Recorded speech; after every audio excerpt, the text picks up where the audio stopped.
Hey everyone, nice to see you. Every time I come back onto Instagram, I have to kind of relearn where everything is because it would appear that almost every time they've changed where the buttons are or they've changed where the live is versus everything else. So it's like it's just been 2 weeks, but it actually feels like much longer in terms of Instagram world where every single thing has changed. I don't know if you've noticed the same things in your feed where when you go in, what's being shown to you and where things are put are different. But on the back end and when you're posting stuff up, it's pretty much the same thing as well. It's like a guessing game, right? It's like, I wonder where I'll find the button today.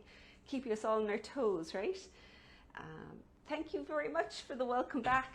We had a lovely holiday. It was really nice. First week we went to Portugal, to Faro in Portugal for a week. And it was so nice to be out of the country and on holidays for the first time in 3 years. In Ireland, it really makes a big difference, I think, leaving the country, because Ireland's not that big. So kind of going anywhere else, it's not, there's not a big difference. It's going to be, it's the same food and same climate, same and also you're not really out of contact with people when you're within the same country. I think it's a little easier in somewhere as big as the US because you can travel for 5 hours and you're still within the same country. Here in Ireland, everything is much closer together. So going away was really important, I think, for all of our mental well-being and kind of refreshing. So my goals for the holiday were rest, sleep, lots of walks and a little bit of sun and a little bit of sea, because I am a wuss. I'm terrible at going into the sea unless the water is warm. Somewhere in between in Portugal, it's a little chilly, but as soon as you get into the water, it's really nice. We had the strangest thing happen though, because in Ireland, the weather had actually flipped around towards the week and towards the end of the week that we were in Portugal. There was a very significant heat wave here in Ireland. So but when we came back, it was actually hitting 30 degrees in Ireland. So I think that in Fahrenheit's probably in the 80s, which doesn't happen very often in Ireland. I think it's only kind of a handful of times. So it was actually several degrees cooler in Faro than it was over here. So a lovely temperature. The food there was phenomenal. Just we had different food every night, with a lot of us traveling with kind of kids and girlfriends and things like that. It means that when we eat out, it can be quite expensive. So when the cost per person is a little more reasonable, it just makes it so much more relaxing to be able to go out and do things like that, because it's half of the cost of what it would be for a family our size back in Ireland. So that was quite significant.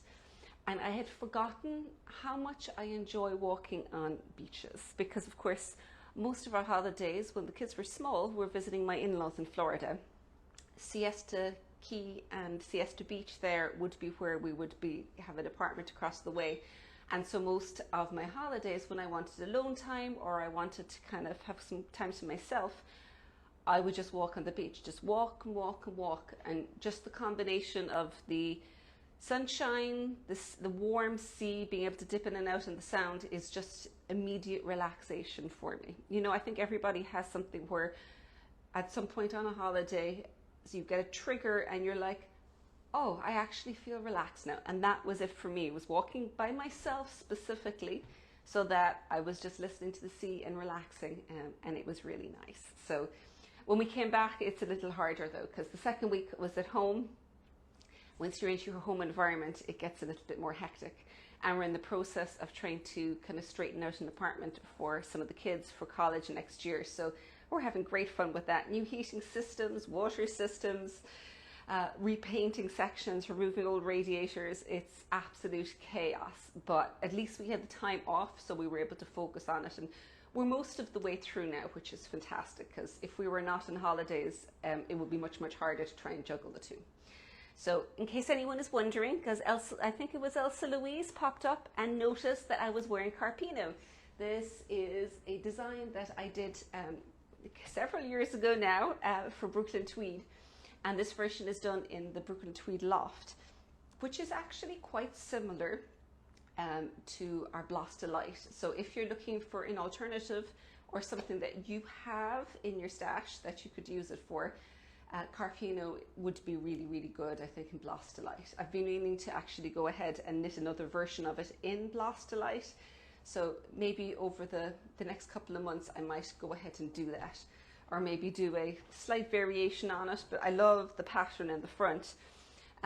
So maybe I might do something with the slightly different shoulder neckline. I don't know, but I think it's something I would love to come back to. So I can do a Carpino redo maybe. If anyone is interested, just pop them up in the comments there, because it was definitely just a pattern that was very popular and very, very much loved, I think, from the Brooklyn Tweed collections.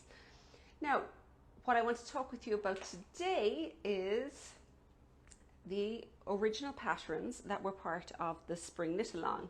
These were the Fuaite set. So you've got the Fuaite toe-up socks, Fuaite cuff-down socks, the mitts. So there's 3 different patterns. And originally they were all exclusive to the Spring Club. But if you have interest in any of these, or in the yarn, which is the Life in the Long Grass Earth, it is all now up on the website. So what we've actually got is individual patterns for each of these. So if all you want is one of the patterns, you can jump in and get any one of those on the website or on Ravelry.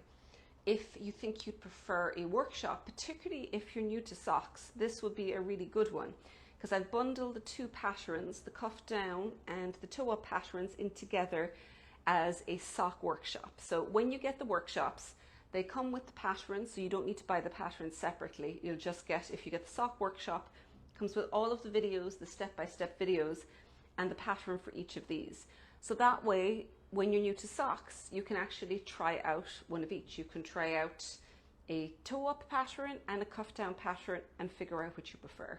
So the cuff-down that tends to be my go-to, because of the fact that I've got a high instep, with the result that the built-in gusset to this works really well for high insteps. And it is why that I've done a variant for the short row heel. So if you've done a short row heel before, the traditional one wouldn't have any gusset. So what I've done with this is increases are added here, and then the short rows are done to turn the corner, and then there's decreases worked there. So you're adding this little extra triangle of fabric, which means that it'll go on much more easily over the heel of your foot, particularly if you've got a high instep. And that final pattern were the mitts, where if you've done mitts before, the standalone pattern should be perfect for you. But if those techniques are new to you, like if you're new to lace, or working a small circumference in the round, or removing thumbs from mitts and things like that, then the workshop will be helpful. There's kits as well for the yarn, where we've got the Life in the Long Grass yarn, where there's 2 colors left. The subtle and the brights are the colors that are left. And we've also put a few more kits up, some with the Socks Yeah Coop Knits, which is a very, very good sock yarn. It's just merino and nylon, but it's got some really interesting colorways. And we also put up a Vivacious 4-ply, which particularly for the mitts would be a lovely option. It's 100% merino, superwash. It's got a very high twist, which helps to kind of to prevent pilling and things like that you would normally get with 100% merino. So high twist, and also you need to make sure you knit it very tightly, which is also going to help with reduce the friction down a little bit, you know. I was just kind of looking back through some of the questions there. Monica, you would be interested in a Carpino version? All right, for sure. I will get that going once I've finished the current Bloss Delight pattern I have on my needles. I've got, it's one thing that's fun about when you're on holidays, is trying to pack up my knitting, figure out what to bring with me. I usually have a mix of something that it's just a lot of repetition. So if I'm on the flights and I'm listening to a book or something, I'll work on that. Then I also had the Autumn Seasons pattern that's upcoming that I was working on in case I felt like, you know, thinking a little bit or planning. So that also came with me. And the other thing I brought is just a couple of extra skeins of yarn for playing around with and messing and seeing what was going to happen. But the one that I brought that was for kind of just, there was just a lot of knitting in it, but I knew what was happening, was that Blas Delight and Caprito, beg your pardon, yarn combination. That one is the lace weight mohair, and I'm working a brioche sweater with the two of those held together, and it'll be a few months before I'm kind of finished it and moving through the end stages, but the fabric is really nice, although really warm, particularly for knitting on beach knitting and things like that. So that was pretty intensive. I'll give you a little preview of a few bits that are coming up, because I can see Elsa Louise was asking there if what's coming up for the autumn knit along. So anyone who's actually been around with me for a couple of years will know every autumn I do a sweater knit along. Last few years I've been doing it with New Worsted, and so I'm going to do it in New Worsted again this year. And I finished the sweater, and I'm only going to give you a hint because it is over here. So this is the sweat. As you can see, this texture, it's in the Dare You colorway, and it is a kind of slightly oversized, very comfortable sweater that's going to have both a cowl and a crew neck option. This is as much as I'm going to show you, but we're very close to having it ready once I get it back from the editor to being able to put up kits. So we're hoping at the end of this month we'll get some kits up for that on pre-sale, and then at the end of September is when the first clue will go live. So that is definitely a kind of, it's going to be a fun autumn knit along with the stitches are nice. There's an interesting shoulder construction, but there's a lot of kind of I suppose easy knitting. So if you want something that you want to work on as the weather gets cooler, it's going to be a good one for that. There's a question there, perhaps a bit outside of the scope. My husband loves wearing sweaters that you knit for him. As many men, he's a bit demanding figure. Would it be possible to teach you how to adjust? Yes, actually, you know what would be a good one for that is my Fit Your Knits class. It is primarily talking about women's sweaters, but everything in there would actually apply for women or men, because I initially go through all the different types of construction you've got. So our shoulder construction, raglan, set-in sleeve, saddle shoulder, circular drop shoulder, talking about how each of those are put together, and then kind of tied with that how you'd go about modifying each of them. And then as you go through, I've got like sections on how you'd adjust for different gauges, how you'd adjust for different body shapes, including like short rows I talk about, where for women very often it's going to be bust shaping, but I also kind of mention how you can use it to lift up the back of the neck of a sweater. Normally we talk about it just to be able to give some neck shaping, but if someone has like a slope shoulder or a dowager's hump, it actually works very well. It works well for bellies. If you want to actually add in, the bust shaping that you can use for the bust, that can just be moved down for the belly area as well. So the Fit Your Knits course, I suspect, is probably going to be the most useful for being able to adjust for your husband, because a lot of it is general, and even the ones that aren't, the techniques can be applied for men as well. What is the top I'm wearing? This top is Carpino. I was saying it's one that was done originally for Brooklyn Tweed. This is in Loft, and I was contemplating doing another version in Blas Delight, and possibly doing one with a few more modifications, possibly expanding the sizes, because I suspect the sizes may have been sized fairly small on this because it was designed to be a little bit undersized, but it's actually a sweater that works quite well with a little bit more ease in it as well. Because this would have been, I suppose, 8-9 years ago, and like the general trend then was things to be quite undersized, and with not quite negative ease, but almost no ease. So you can kind of see from this that this is very fitted on me, and I actually find these days that I get more use for something with a little bit more ease, that it's more comfortable. It's also, you can wear more layers underneath it and things like that. So it probably, I think I could do with a little bit of a refresh, and possibly changing a few little details as we go along. So keep an eye out for that. That's probably going to be a little bit down the line, because I've got 2 or 3 other projects kind of in progress. Elsa Louise, could you use Newest Sport for Carpino? You could use it, but it's going to be a good bit heavier than the Loft, because both the Loft and Blast Delight are kind of a fingering weight or a 4-ply weight, whereas that would be a heavy sports weight. So you could is the answer, but I suspect you'll probably have to do a little bit of playing around with sizes, because I don't think you're going to get the same gauge, would be my suspicion with that. Yeah, I think so. You may also notice here that behind me I've got a newly repainted wall. This is our upstairs studio space.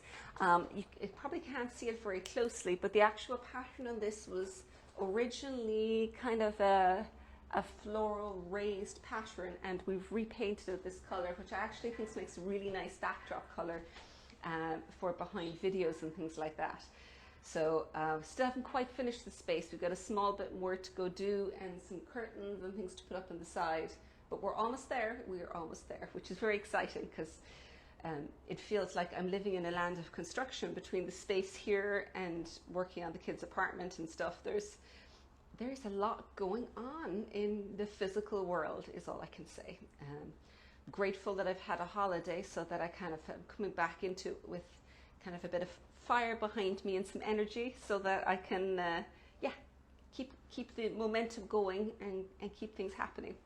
So I hope you're all been well out there over the last couple of weeks when I've been away. Haven't missed me too much. And if there's any burning questions that kind of came up over the last few weeks, you can let me know. Else Louise, did my pets miss me? They did, but not that much, because one of our kids and their friends actually stayed in the house.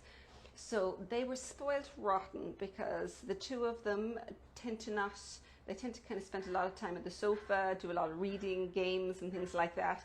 So they were surrounded with the animals at all times. So they were happy to see us, but not as much as you'd expect, because they were very well taken care of, which suited me fine, because you know what?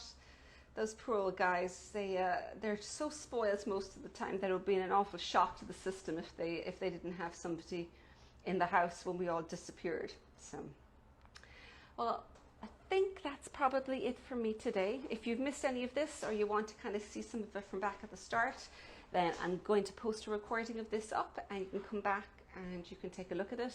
And the same if you're rewatching this now and you're going through it and you have a question on something I'm talking about, just pop it up in the comments and I'll jump in and answer you. So thank you all very much. Nice to be back.